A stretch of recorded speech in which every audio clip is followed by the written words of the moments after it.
Hello and welcome to Gin with Gwynne. This is the last one of the year, and so I'll be reflecting on 2025. Now, have you ever been repeatedly punched in the face? If so, you'll understand what this year has been like for me.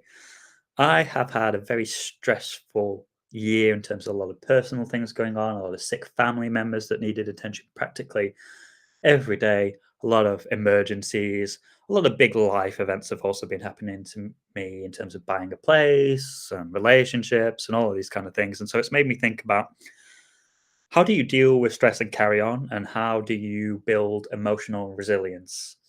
And on the first topic, I have often said that I believe that if you have the right behaviors and the right habits, then even when you are not 100%, like I'm sure I won't have been 100% at a lot of points this year, then the compound interest of those things will still have the cumulative effect that you want. Aristotle said that we are what we repeatedly do. Excellence then is not an act, but a habit. And I'm sure I've quoted that before. And his claim is almost that identity itself is sort of compound interest. You don't become something by intent because you decide you're going to become something, or insights, but by the accumulation of repeated actions. I know some people online like to say, "Oh, I had a vision in my head, and then I worked towards that vision." But that doesn't happen unless you're willing to do the week day in and day out. You don't become world famous tennis star unless you go to the court quite regularly. And habits don't plateau; they compound over time. You might put out a blog that nobody cares about one week, and the next week's loads of people care and read about it. But you have to put out the blog every single week to get that compound interest. And the same with fitness, the same with relationships, the same in my belief is that nothing good really comes easily. And so you always have to be doing a little bit towards your end goals, which is not always easy. James Clear said that every action you take is a vote for the type of person you wish to become. And that mirrors kind of what Aristotle was saying. Nietzsche said on the danger of impatience that the essential thing in heaven and earth is that there should be long obedience in the same direction. And he sort of understood that repetition without immediate reward feels humiliating to the ego. And that's exactly why it works, because compounding rewards for those who were willing to tolerate boredom, and one week your abs will look great if you're in the gym, and one week they'll not look great. And we're all very changeable people on a day-to-day basis, but if you keep at it, you will see the long-term effects of what you have done. And that's something that I think can underpin, even when you're having a terrible time and you're not at 100%, that if you carry on with those things, that you will continue to have success. And then when you can give all of yourself, of course, you can go above and beyond. Nietzsche always sort of said on sort of emotional resilience and sort of voluntary hardship that one must still have chaos in oneself to be able to give birth to a dancing star. So, not necessarily advocating suffering for its own sake, but he sort of argued that exposure to manageable chaos is what builds psychological elasticity. I went to Stephen Grosh's book interview the other day on the labor of love, and I asked him about emotional resilience because I've been thinking about this myself this year. And he said a lot of it comes down to how you were raised to deal with stress, and how you were raised to handle your emotions and process them in a healthy way. And unfortunately, that's something that most of us can't control. And then the interesting thing he also said was that a lot of people, they have awful things in their life, like really terrible things, but that actually means that they close off a large part of themselves, and they are outwards facing and not inwards facing, and so they don't know how to ask for what they want, and that leaves them unhappy, which is something that I found really interesting.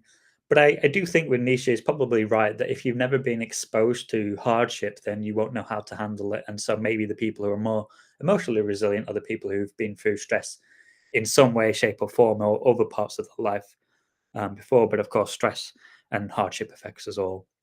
Viktor Frankl said that those who have a why to live can bear almost any how.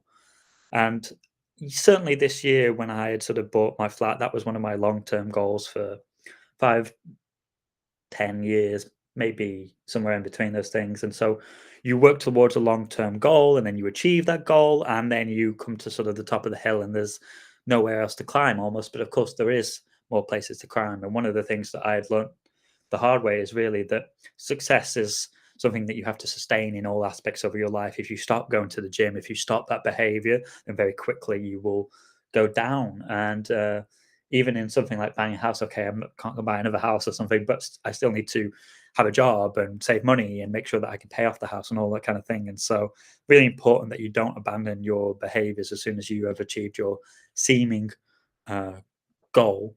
But it's also important that you then think about your how as to why you want to accomplish your goals. Because when you're having a hard time and things that are out of your control are happening to you, which is what a lot of my year was like, things that I didn't really have a say in and couldn't control, then it's very difficult. You just feel like, why me? And all this kind of stuff. And it's very easy to become defeatist and it's very easy to wallow in sadness. We love to wallow as people. But I think if you can always reframe things to, well, what am I doing and what are my goals and where am I going, then you can suffer a little bit in the meantime. And of course, better days will come along. And so, emotional resilience, I guess, for me, it comes down to one, do you have the right habits in place? Two, do you have a healthy outlet for those negative emotions that we all feel? And can you make sure that you can balance feeling those emotions without wallowing in them? My last thought this year, and something that has come across, or something that I wanted to achieve this year, was to have more deep conversations with people and to talk about meaningful things more often. Because doing this blog, although my audience is like 500 people or whatever, it makes me think about deeper things. And I've discovered that, and I genuinely didn't know this before this, that actually people are interested in talking about why do we think about things and how do we process our emotions and all of this kind of stuff. And people are happy to have debates on it, and it's interesting to people, and not something that I really knew before or felt that I had enough insight to talk about.